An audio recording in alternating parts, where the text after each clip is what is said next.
नया IBN 7 हौसला है।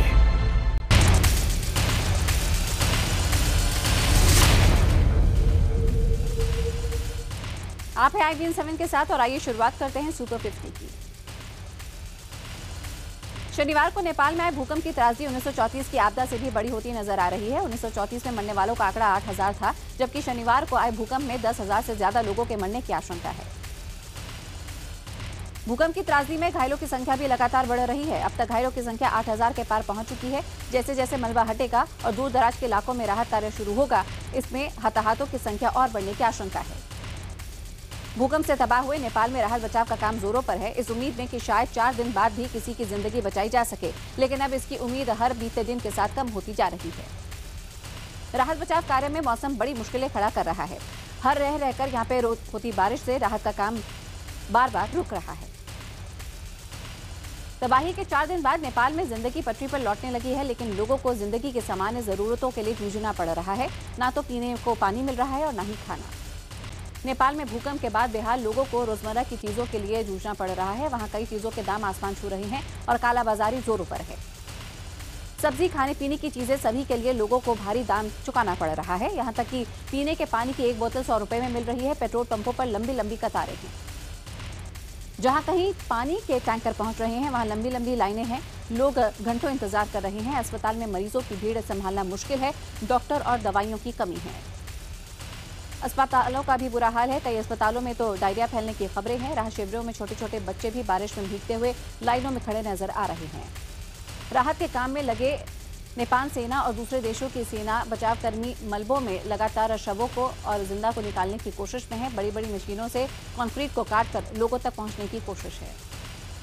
ऐसे ही एक राहत कार्य के दौरान बचाव कर्मियों को एक धराशायी हुई बिल्डिंग की दीवार के बीच फंसा एक शख्स मिला। करीब 4 दिन बीत जाने के बाद यहां पर बचाव कर्मी ने इस शख्स को सुरक्षित बाहर निकाल लिया। राहत और बचाव दल ने अब धीरे धीरे नेपाल के दूर दराज इलाकों में पहुंचना शुरू कर दिया है। हेलीकॉप्टर के जरिए खाने का सामान भी गिराया जा रहा है। नेपाल में लाखों लोगों ने एक और रात ठिठुरती ठंड में खुले आसमान के नीचे गुजारी, क्योंकि लोगों में अभी भी भूकंप का खौफ है। लोग अभी भी दहशत में हैं। नेपाल सरकार और संयुक्त राष्ट्र के मुताबिक नेपाल में भूकंप से 39 जिलों के 80 लाख लोग प्रभावित हुए हैं। करीब 12 शहर बुरी तरह से प्रभावित हैं। नेपाल में भूकंप के बाद भूगर्भ शास्त्रियों के मुताबिक नेपाल का भूगोल भी बदल गया है। अमेरिका के लॉमेंट अर्थ ऑब्जर्वेटरी के प्रोफेसर का दावा है कि भूकंप के बाद भारत का उत्तर पूर्वी हिस्सा 1 से 10 फीट तक खिसक गया है। नेपाल में शनिवार को आए भूकंप ने एक पूरे गांव को ही मलबे में तब्दील कर दिया। जब IBN 7 काठमांडू से 30 किलोमीटर दूर साखू गांव में पहुंचा तो वहां के हालात देखकर भूकंप से हुई तबाही का अंदाजा लगाया जा सकता है। पूरा का पूरा साखू गांव मलबे के ढेर में तब्दील हो चुका है। गांव में बचे लोग अभी भी दहशत में नजर आ रहे हैं। एक परिवार के तो 7 लोग भेंट चढ़ चुके हैं भूकंप की। IBN 7 ने बालेश्वर गांव का भी जायजा लिया। 100 में से 90 घर भूकंप के चलते जमींदोज हो चुके हैं। ना तो खाने को खाना मिल रहा है और ना ही पीने को पानी। लोगों का बुरा हाल है। नेपाल में शनिवार को भूकंप आने के दौरान एक वीडियो सामने आया। जिस वक्त भूकंप के झटके आए, नेपाली प्रैक्टिसेस का क्रू वहां पर एक एपिसोड की शूटिंग कर रहा था। क्रू मेंबर्स ने भूकंप के पूरे मंजर को अपने कैमरे में कैद कर लिया। वीडियो में आप साफ देख सकते हैं कि जैसे ही भूकंप शुरू हुआ, सड़क पर किस तरह से दहशत फैल गई। भूकंप के झटकों के चलते यहाँ पे सड़क पर बाइक्स गिर गई, लोग चीखने लगे और जिसे जहां जगह मिली अपने को बचाने को निकल पड़ा। भूकंप के बाद ड्रोन ने नेपाल में तबाही का मंजर अपने कैमरे में कैद कर लिया। आसमान से खींची गई काठमांडू की इन तस्वीरों में देखा जा सकता है कि किस तरह से जहां मकान थे, बाजार थे, वहां अब मलबा है। नेपाल में शनिवार को आए भूकंप के बाद तेजी से बड़े पैमाने पर राहत अभियान शुरू करने के लिए मंगलवार को भारत को धन्यवाद दिया और कहा कि भारत की प्रतिक्रिया ब्लैंक चेक देने जैसी है।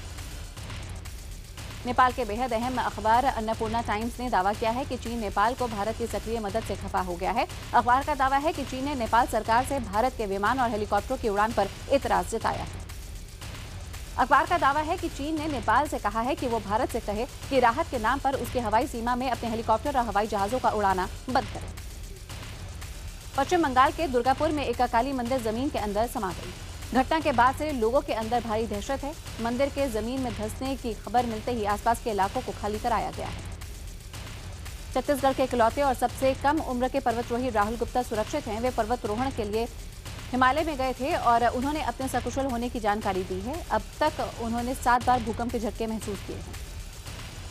उत्तर प्रदेश में मंगलवार को आंधी बारिश और ओलों ने 19 लोगों की जान ले ली। मौसम विभाग ने अगले 72 घंटे तक लोगों को सतर्क रहने को कहा है। यूपी की राजधानी लखनऊ में अचानक आंधी तूफान ने लोगों को हैरत में डाल दिया। कलंदर खेड़ा गांव में एक मकान पर गिरी आकाशीय बिजली से यहां पे झुलसकर 2 लोगों की मौत हो गई। अमेठी में भी आकाशीय बिजली गिरने से 3 लोगों की मौत हो गई और करीब आधा दर्जन लोग घायल हो गए। उधर इलाहाबाद में भी 2 अलग अलग स्थानों पर बिजली गिरने से 3 लोगों की मौत हो गई। वहीं एटा के कासगंज में भी तूफान के चलते दीवार गिरने से अलग अलग घटनाओं में 4 लोगों की मौत हो गई। बहराइच में भी भीषण आंधी तूफान और बारिश से अलग अलग घटनाओं में आधा दर्जन लोग घायल हो गए। इसके अलावा दर्जन भर से ज्यादा पेड़ आंधी की चपेट में आकर उखड़ गए। मऊ में भी आंधी तूफान से एक महिला की मकान की छत गिरने से मौत हो गई। अचानक आए तूफान ने बिहार की राजधानी पटना समेत कई हिस्सों में खासा असर दिखाया। पटना में देखते ही देखते पूरी तरह अंधेरा छा गया और तेज बारिश हुई। सासाराम में तो धूल भरी आंधी शुरू होते ही लोग घबरा कर इधर उधर भागने लगे। तेज हवाओं के चलते पेड़ उखड़ गए और घरों पर टूट गए। नालंदा में भी तूफान और बारिश ने तबाही मचाई है। तूफान में एक घर की छत गिरने से एक ही परिवार के 6 लोग घायल हो गए। नेपाल से अब विदेशी नागरिकों का भी पलायन शुरू हो गया है। यूपी के महाराजगंज जिले से लगी सोनाली सीमा से करीब 300 विदेशी नागरिकों ने भारत प्रवेश किया है। आपको बता दें कि भारत सरकार इन विदेशी नागरिकों को 1 सप्ताह का फ्री वीजा भी उपलब्ध करा रहा है। ये लोग भूकंप के बाद काठमांडू में फंस गए थे। तिलक नगर से आप विधायक जरनैल सिंह के खिलाफ सरकारी कार्य में बाधा डालने के आरोप में केस दर्ज किया गया है। जरनैल सिंह पर दिल्ली के तिलक नगर थाने में मामला दर्ज किया गया है। दिल्ली के कानून मंत्री और आम आदमी पार्टी के नेता जितेंद्र तोमर पर डिग्री के फर्जीवाड़े का आरोप है। तिलका मांझी भागलपुर विश्वविद्यालय प्रशासन ने दिल्ली हाईकोर्ट में हलफनामा दायर कर बताया है कि जितेंद्र की ओर से पेश लॉ का प्रोविजनल सर्टिफिकेट फर्जी है और उनके रिकॉर्ड में जितेंद्र सिंह तोमर नाम से कोई सर्टिफिकेट जारी नहीं हुआ। दिल्ली के कानून मंत्री जितेंद्र सिंह तोमर पर लगे फर्जी डिग्री के आरोपों को लेकर विपक्षी दलों ने आम आदमी पार्टी पर सवाल उठाए हैं। कांग्रेस और बीजेपी और शिवसेना ने गंभीर मामला बताते हुए तोमर की बर्खास्तगी की मांग की है। केदारनाथ यात्रा से लौटने के बाद कांग्रेस उपाध्यक्ष राहुल गांधी ने पंजाब पर जाकर वहां के किसानों से मुलाकात की। राहुल ने सरहिंद के अनाज मंडी पहुंचकर किसानों से मुलाकात की। किसानों का कहना था कि राहुल उनसे दोस्तों की तरह मिले। विदेश दौरे में प्रधानमंत्री नरेंद्र मोदी के यूपीए सरकार के खिलाफ बयान को लेकर मंगलवार को राज्यसभा में जमकर हंगामा हुआ। विपक्ष के हंगामे के चलते राज्यसभा कई बार स्थगित हुई। अवैध हथियार से शिकार मामले में सलमान खान आज जोधपुर की सीजेएम कोर्ट में पेश होंगे। सलमान 4 सरकारी गवाहों के बयान पर अपना पक्ष रखेंगे। ओल्ड फरीदाबाद की भूड कॉलोनी में एक महिला ने अपने 3 बच्चों सहित जहर खा लिया। आनन फानन में सभी को अस्पताल में भर्ती कराया गया, जहां डॉक्टरों ने उन्हें मृत घोषित किया। फिलहाल पुलिस मामले की जांच में जुट गई है। पंजाब के जंडियाला में रेल रोककर प्रदर्शन कर रहे किसानों ने राज्य सरकार के आश्वासन के बाद अपना विरोध प्रदर्शन वापस ले लिया। राज्य सरकार ने किसानों को जल्द से जल्द गेहूं खरीदने का भरोसा दिया। सूत्रों का कहना है कि दिल्ली पुलिस ने अपनी शुरुआती जांच में पाया है कि आम आदमी पार्टी की रैली के दौरान किसान गजेंद्र की मौत एक हादसा थी। फोन कॉल्स की पड़ताल और प्राथमिक जांच में पुलिस ने यह निष्कर्ष निकाला। दिल्ली में बढ़ते प्रदूषण को लेकर नेशनल ग्रीन ट्रिब्यूनल ने एक और सख्त फैसला सुनाया है। इस फैसले के मुताबिक कोई शख्स दिल्ली एनसीआर में पत्तियां, कूड़ा, प्लास्टिक, रबर या फिर कोई नुकसान पहुंचाने वाला पदार्थ जलाता है तो उस पर 5,000 रुपए का जुर्माना लगाया जाएगा। मंगलवार को चेन्नई के चेपॉक मैदान में कोलकाता नाइट राइडर्स ने चेन्नई सुपर किंग्स को कड़ी टक्कर दी। इस कड़े मुकाबले में चेन्नई ने कोलकाता को 2 रनों से हरा दिया। आईसीसी अध्यक्ष एन श्रीनिवासन और बीसीसीआई सचिव अनुराग ठाकुर के बीच शुरू हुई जंग थमने का नाम नहीं ले रही। श्रीनिवासन के करीबी माने जाने वाले संजय पटेल को वडोदरा क्रिकेट संघ ने निकाल दिया है। उन पर वित्तीय अनियमितताओं का आरोप लगा है। संजय ने इसके खिलाफ कोर्ट जाने की बात कही है।